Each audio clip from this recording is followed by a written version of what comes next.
Late spring crowns the cove in lush, unrivaled softness. The tentative buds and faint plumes of early spring have fully unfurled. The tide grass rises tall and thick, emerald and supple, stretching endlessly across sunlit dunes, swaying in warm breezes that carry no chill, no harshness, only the sweet, ripe scent of full growth. Wild flowers carpet every inch of the shore, clustered pinks, crisp whites, soft blues, blooming thick and free, covering the scars of winter frost entirely. The ocean glows in vivid turquoise, clear and bright, waves rolling steady and generous against the shore.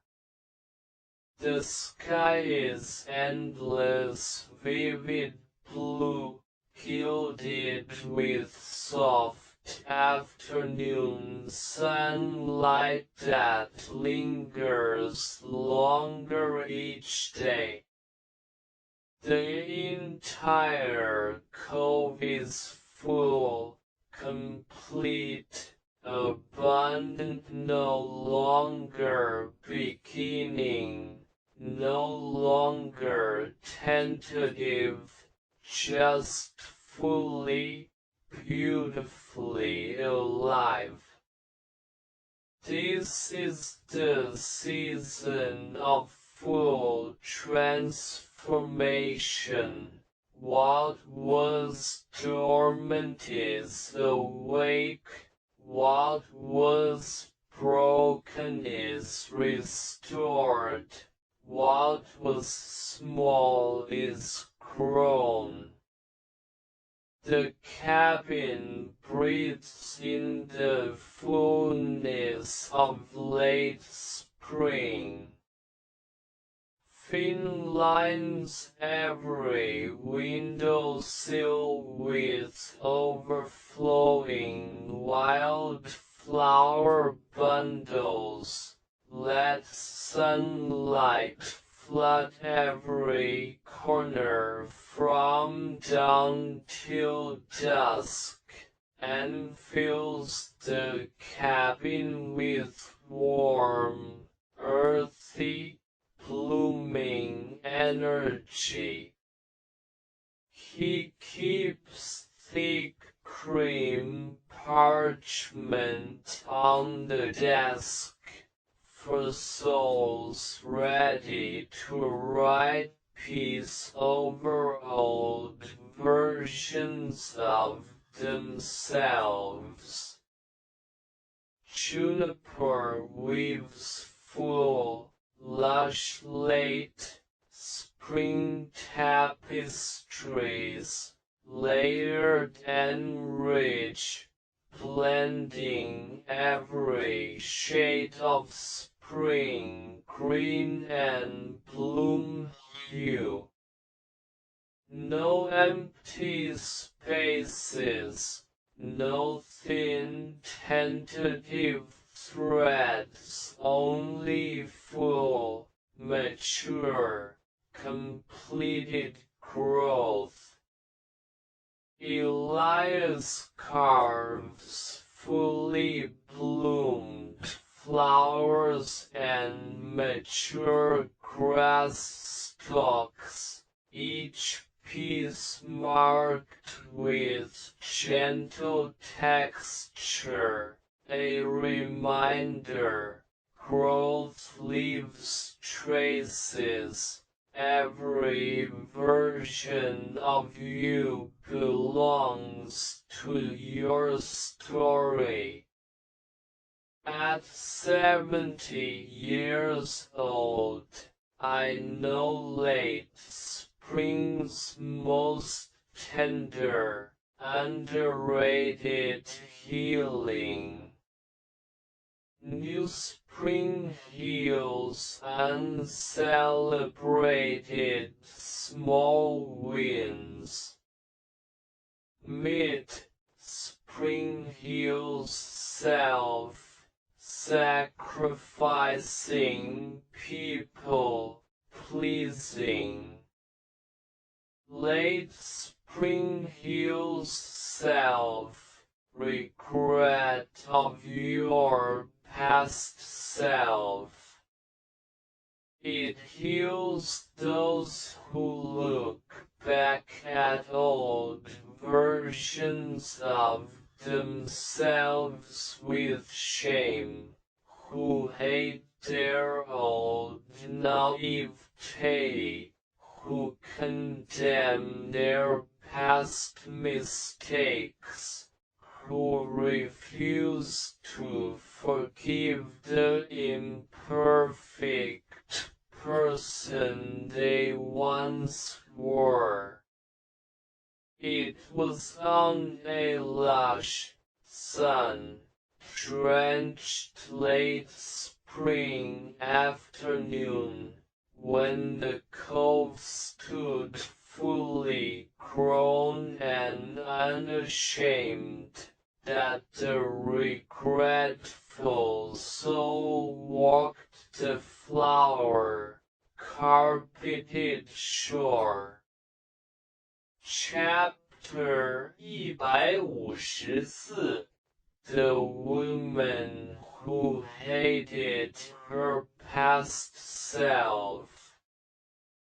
She walked slowly along the blooming tide line, her gaze downcast, skipping over the bright flowers, avoiding the fullness of the season. There was no grief in her face, no sharp pain, only a quiet, lingering self-contempt, a shame she'd carried for years toward her own past. Her name was Serafina. 32 years old, and she had spent half her adult life resenting who she used to be. She looked back on her younger self with unforgiving eyes, the naive girl who trusted too easily, the foolish girl who loved too hard, too blindly, the reckless girl who made bad choices, wrong decisions, messy mistakes. The vulnerable girl who got out, who fell apart, who failed repeatedly. Serafina had grown wiser, stronger, more grounded. She'd healed, matured, learned, improved.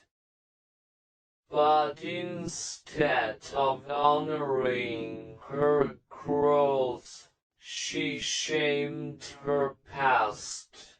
She called her younger self stupid. She mocked her past naivete. She cringed at her old choices. She refused to accept her former mistakes as part of her story. She believed my past imperfection is a flaw. My old vulnerability is embarrassing.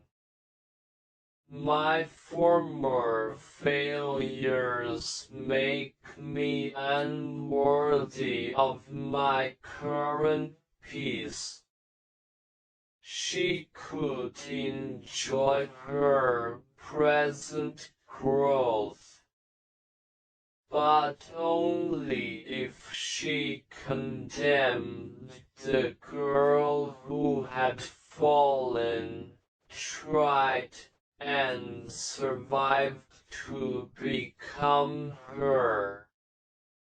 I'm proud of who I am now, she whispered softly, stepping into the cabin's warm, blooming light, voice thick with years of quiet self-judgment. But I hate who I was. I cringe at my old self. I wish I could erase all my past mistakes, all my naivete, all my old messes. I can't forgive the person I used to be. This is one of the cruelest forms of self-sabotage. We forgive strangers. We forgive friends. We forgive everyone's growth mistakes. But we never forgive ourselves for who we once were. We punish our younger selves for not knowing what we know now. We shame our past vulnerability for being human. We condemn old choices made with old understanding. We celebrate the grown flower, but hate the messy, imperfect, but it once was. Chapter 155 Learning to Love the Imperfect Self You Once Were. Serafina's first days at the cabin were quiet and critical. She would stare at the fully bloomed flowers and dismiss the budding stage as ugly. She would watch the tall grass and disregard its fragile early shoots as worthless. She would praise mature growth, but shame every messy beginning. She believed maturity meant rejecting your past. She believed growth meant erasing your mistakes. She believed being better now meant hating who you were before. We did not dismiss her past mistakes. We did not minimize her old pain. We simply showed her late spring's unshakable truth. Finn walked the blooming dunes with her each morning, guiding her to trace the stems of the full-grown flowers. Every perfect bloom was once a clumsy, fragile bud, he said. Every tall grass stalk was once a thin, breakable shoot. No growth skips the messy, imperfect beginning. Your past self was not stupid. Your past self was growing. You judge your old self for lacking wisdom, he said gently. But your current wisdom only exists because your old self failed, learned, and survived. You would not be strong today without the fragile you of yesterday. Juniper showed her layered, weaving thick, mature threads, covering thin, early threads beneath. The new threads do not erase the old ones, Juniper said. They build on them. Your present strength does not cancel your past weakness. It honors it.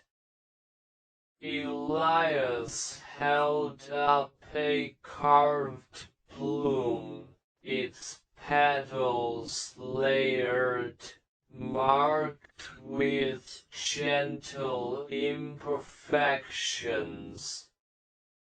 Scars, mistakes, messes, naivete, they are not flaws to erase, he said. They are the texture of your growth. They prove you lived, tried, felt, and became.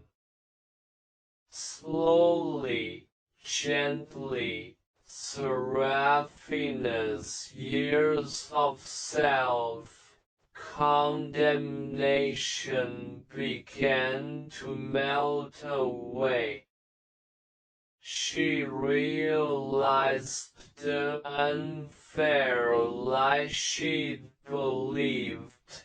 Her younger self did the best she could with the knowledge, strength, and maturity she had then. She was not foolish. She was human. She was learning. She was surviving. She was becoming the strong, wise, healed woman she is today. Exists because of the girl she once hated. Chapter 156 The typed letter for the self-condemning heart. On a golden late spring evening, when the blooming cove stood full and unashamed in its growth, Seraphina sat at the sunlit desk and wrote the letter that reconciled her present and past self. Dear me, who hated the girl I used to be, I have spent years shaming my younger self. I judged her for being naive. I mocked her for making mistakes. I condemned her for trusting, for falling, for breaking. I thought my past imperfection was embarrassment. I thought my old vulnerability was weakness. I thought to grow meant to erase who I once was.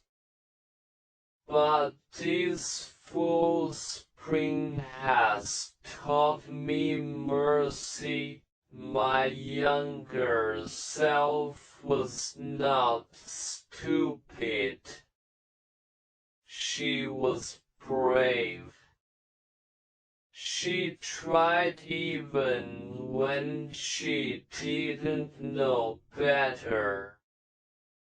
She loved even when she got out. She survived even when she fell apart. She fought hard to bring me to where I am today. Every mistake, every flaw, every messy choice, every vulnerable moment, every painful lesson. They are not stains. They are stepping stones. I forgive my past self fully. I honor her struggle. I celebrate her courage. I stop erasing my story to love my present. I am all my versions, the fragile, the messy, the growing, the healed. All of me is worthy. She folded the letter soft and tender, walked the flower-lined sand path, and placed it gently in the tide box. In that moment, she stopped splitting herself in two. She stopped loving only her healed self and hating her past self. She finally loved all of herself. Chapter 157 The Gift of Wholeness of Self. Before Serafina left the fully bloomed cove, as late spring ripened toward summer, she left two deeply healing gifts for the cabin's collection of stories. She wove a layered late spring tapestry, thin pale beginner threads at the base, thick mature blooming threads above, visibly honoring every stage of growth.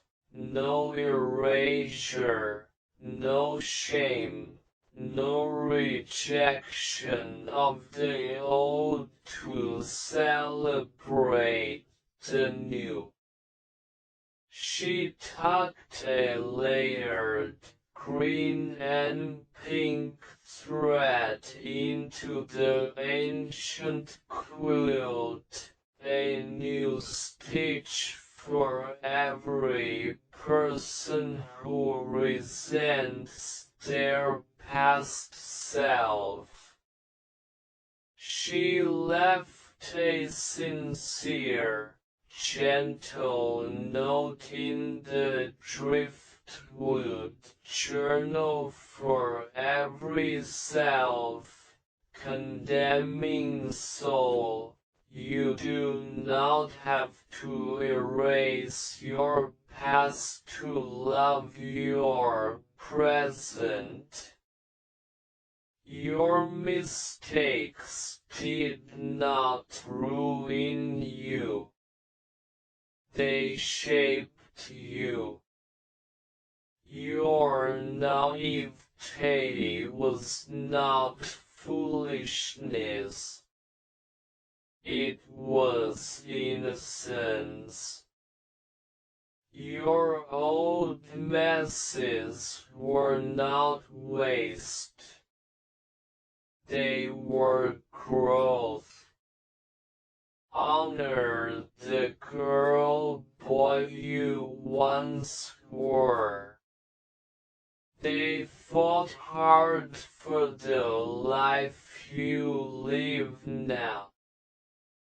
Serafina departed the cove whole and unbroken. She did not erase her past. She did not excuse her mistakes, but she finally forgave the imperfect, growing version of herself. She left unified, at peace with every chapter of her life. Chapter 158 Late Spring's Greatest Truth. The late spring cove stands softer, kinder, more whole after Seraphina's healing. The blooms stand proud of their budding days. The grass stands tall, rooted in its fragile beginnings. The entire cove embodies one perfect truth. Growth is cumulative. Every stage matters. No beginning is wasted.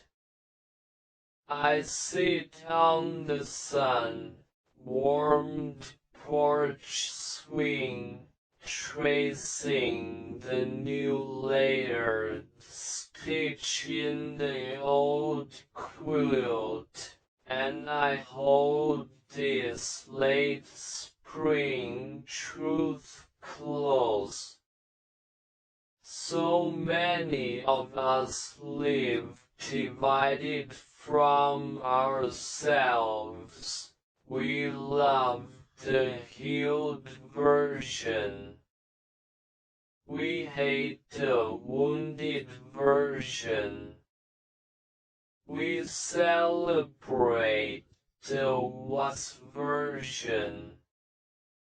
We shame the naive version. We cherish the strong version. We condemn the vulnerable version. But you cannot separate your present self from your past self. The you of today is built entirely on the you of yesterday. Your strength grew from your weakness. Your wisdom grew from your mistakes. Your healing grew from your wounds. The girl you once were is not your enemy. She's your foundation. She's your hero.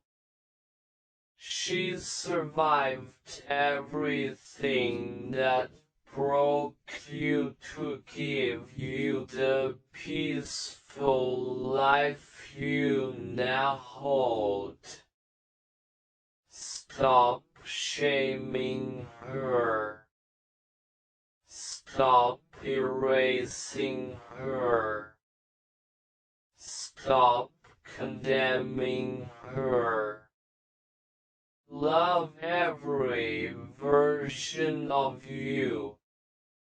The messy, the fragile, the foolish, the brave, the broken, the healed.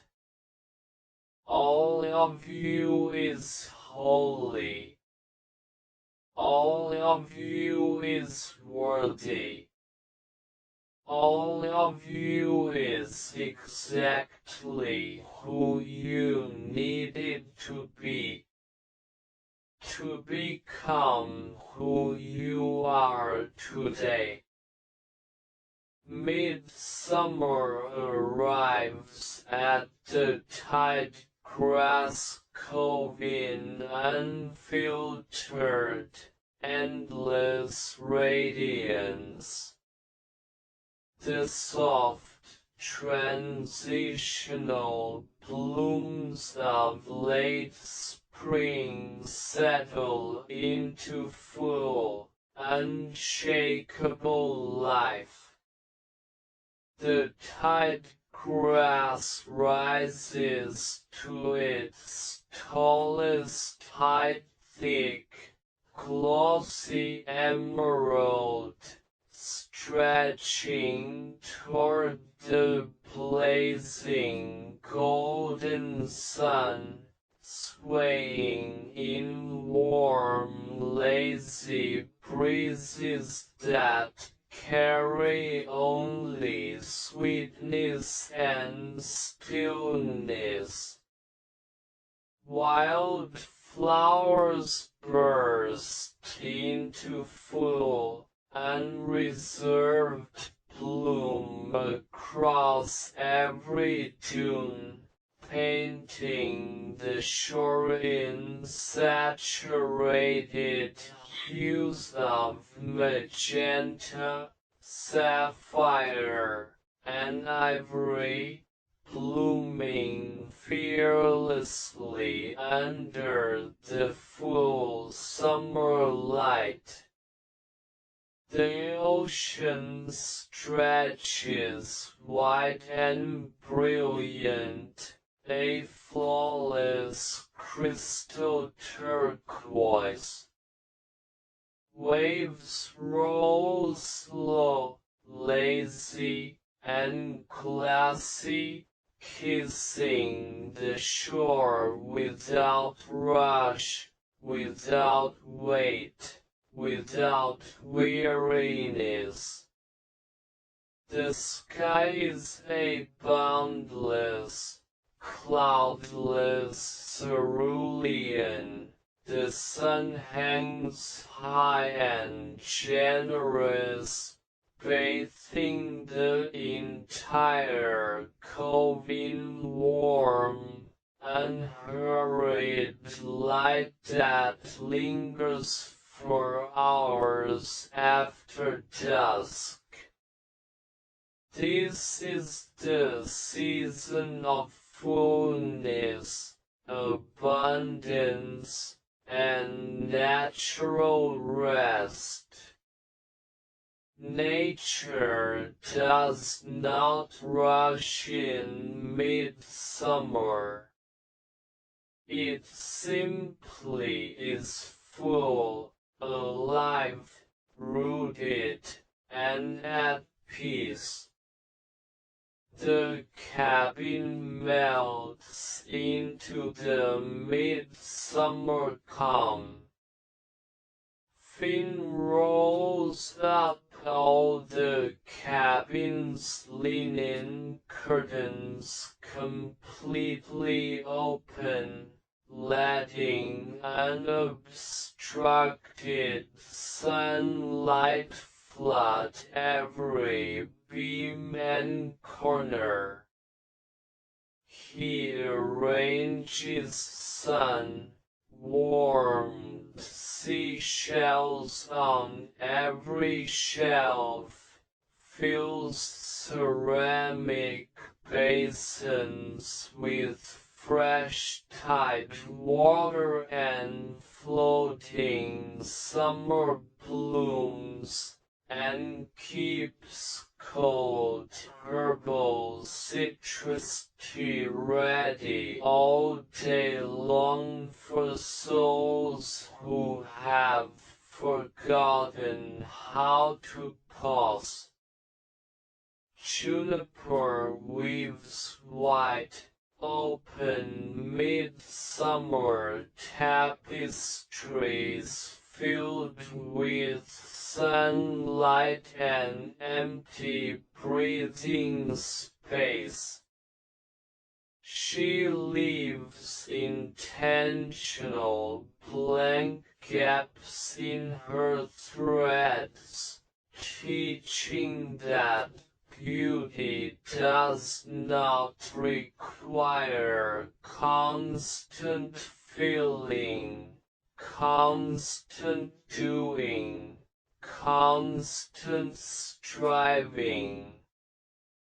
Elias carves wooden sunbathing birds and resting turtles, slow and unrushed in form, quiet symbols of nature's unashamed, guiltless rest.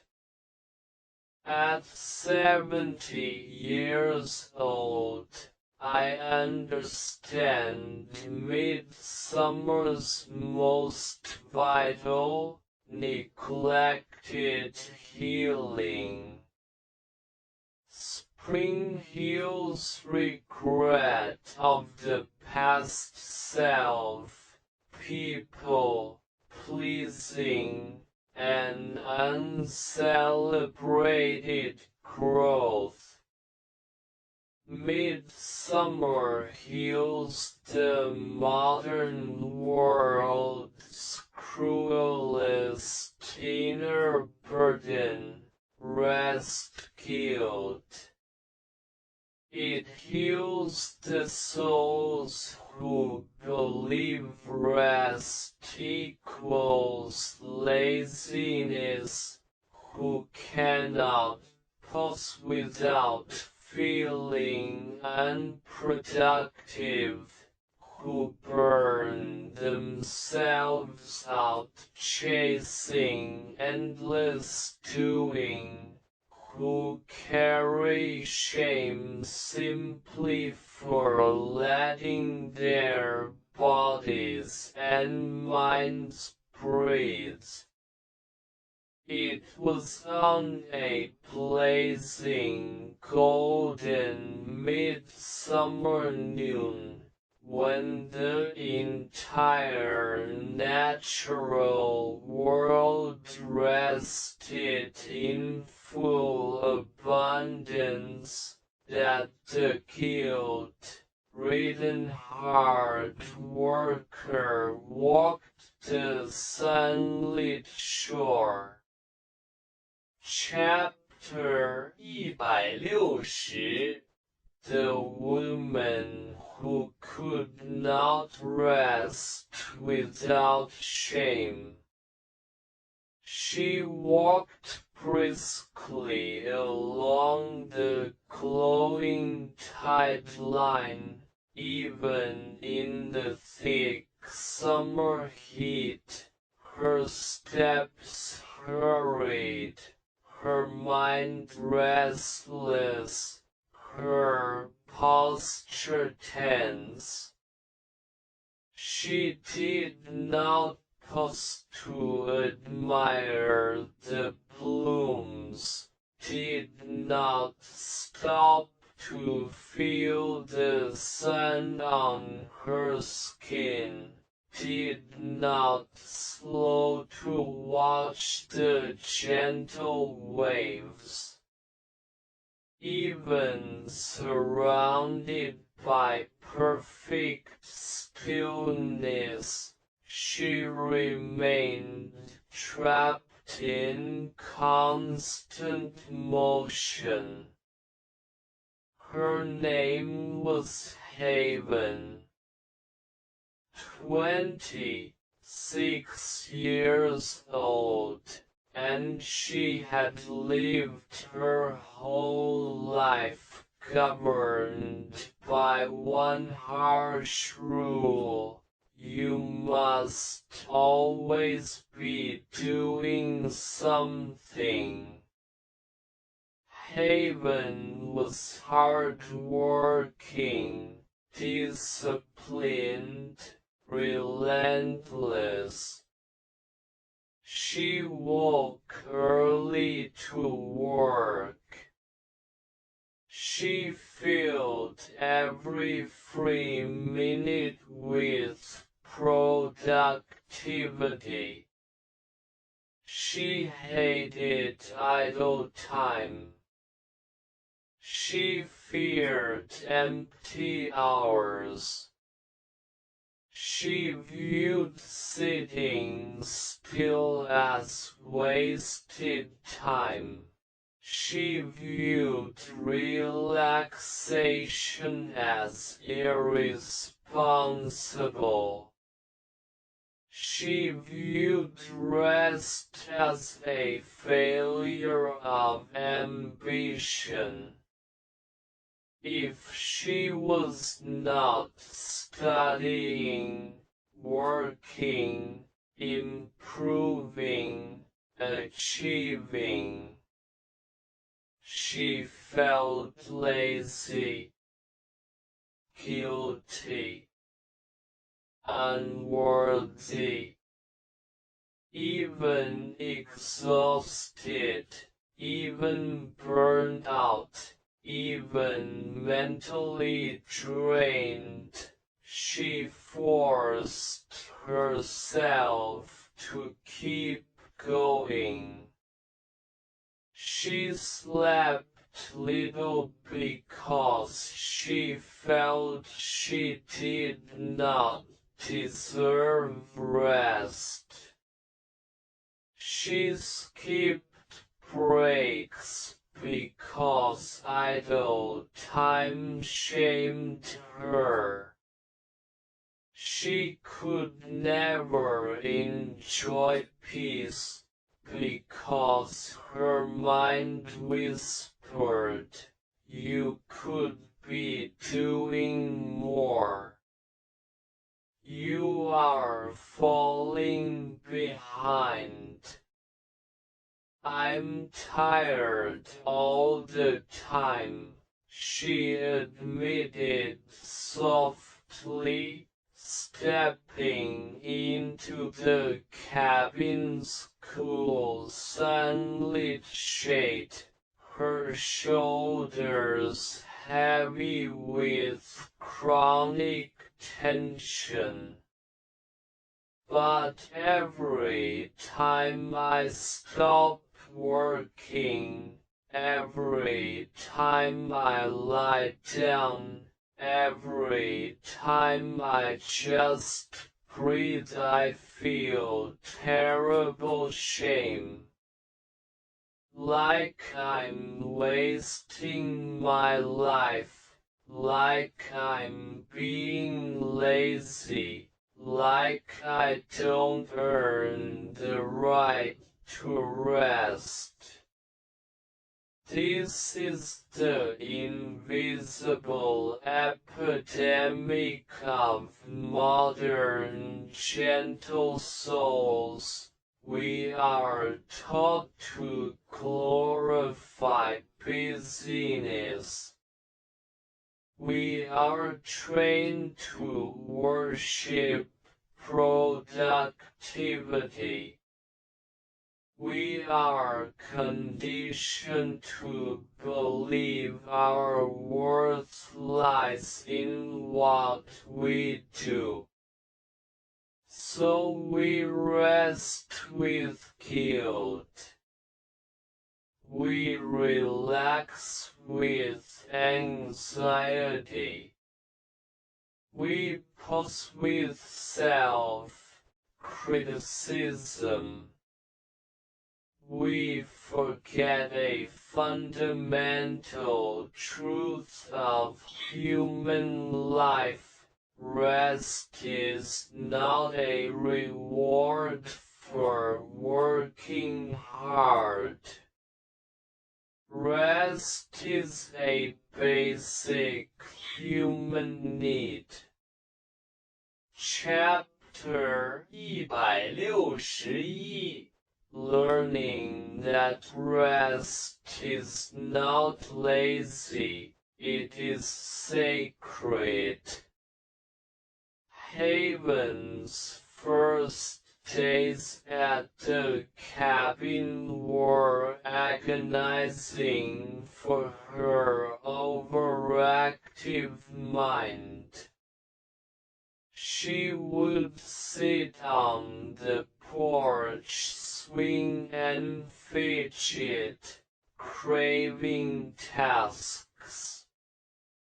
She would finish one small chore and immediately search for more work.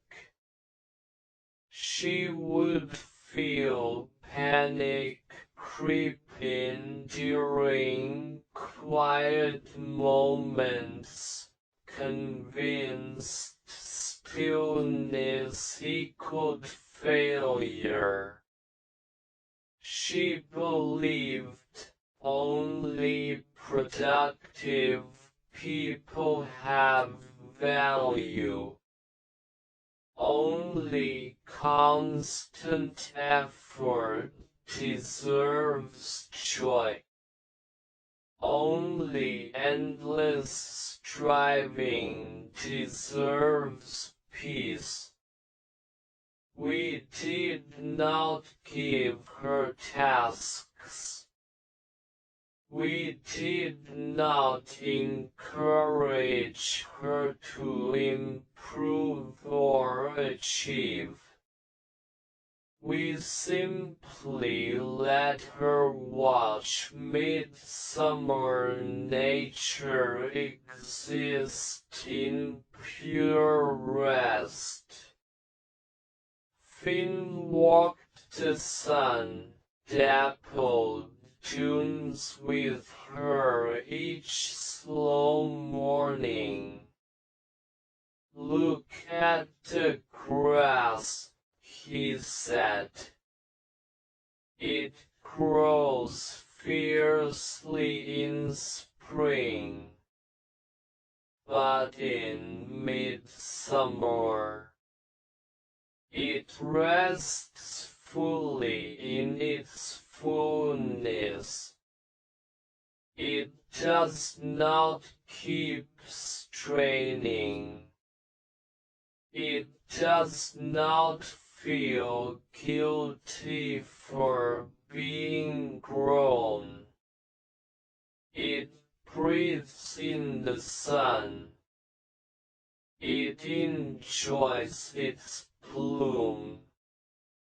Nature works and rests in perfect balance," he told her gently. "Only humans shame themselves for pausing. Growth requires effort, but sustainability requires rest. You cannot bloom forever without breathing." Juniper taught her idle weaving, slow, unstructured, purposeless handwork made only for joy, not for achievement, not for improvement, not for result. Things made out of rest are just as valuable as things made out of work, Juniper said. "Your peace does not need a reason to exist. Your body does not need to earn the right to pause." Elias placed his carved resting turtle in her palm. The slowest creatures in nature live the longest, he said. Constant motion burns life. Gentle rest preserves it. Stillness is not weakness. Stillness is survival. Slowly, day by sun, warm day, havens deep, rooted, rest-killed, began to dissolve. She watched the ocean rest in calm abundance. She watched the flowers bloom peacefully without striving. She watched the wind pause, the sun linger, the world slow down. She realized the brutal lie she'd lived by. Rest is not unproductive. Rest is restorative. Rest is how you refill. Rest is how you heal burnout. Rest is how you keep your goodness, your passion, and your strength alive.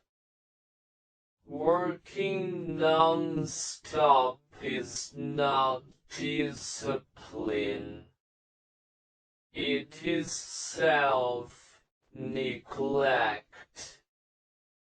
Chapter 162 The typed letter for the guilty overworker. On a luminous golden midsummer evening, when the sun dipped low and painted the entire cove in honeyed light, Haven sat at the quiet desk and wrote the letter that freed her from a lifetime of busyness shame. Dear me, who shamed herself for resting, I have spent my whole life believing I must always produce. I thought stillness was laziness. I thought relaxation was wasteful. I thought I had to earn the right to breathe. I burned myself out chasing endless doing, afraid that if I paused even a moment, I was failing. But this midsummer cove has taught me sacred truths. Worth is not measured by productivity. Value is not measured by busyness. Rest is not a reward, it is a right. I do not have to work until I break to deserve peace. I do not have to achieve to deserve stillness. I do not have to grind to deserve joy. My body deserves pause. My mind deserves calm. My soul deserves rest unconditionally. I release my guilt for slowing down. I release my shame for being idle. I choose gentle rest alongside hard work. I choose balance, peace, and kindness for my tired self. She folded the letter smooth and unrushed, walked the warm golden scent, and placed it softly inside the tied box. For the first time in her life, she lay down on the porch swing, watched the summer sky, and rested, completely free of guilt. Chapter 163 The Gift of Guiltless Stillness. Before Haven left the sun-drenched cove, as midsummer deepened into full abundance, she left 2 warm, peaceful gifts for the cabin's eternal collection of healed stories. She wove an open, airy midsummer grass tapestry filled with intentional empty space, soft threads framing blank calm, representing rest as sacred, necessary, and beautiful. She tucked a pale golden sun thread into the ancient patchwork quilt, a new stitch for every tired soul who shames themselves for pausing. She left a quiet, powerful note in the driftwood journal for every overworked, guilt-ridden heart. You do not have to earn rest. You do not have to justify your relaxation. You are allowed to slow down. You are allowed to be idle. You are allowed to prioritize your peace over productivity. Your worth does not disappear when you stop working. You are enough simply for existing. Haven departed the cove, balanced and renewed. She did not lose her work ethic, her drive, or her ambition. She simply lost her shame for resting. She left knowing how to work bravely and rest unapologetically. Chapter 164 Midsummer's Lifelong Blessing.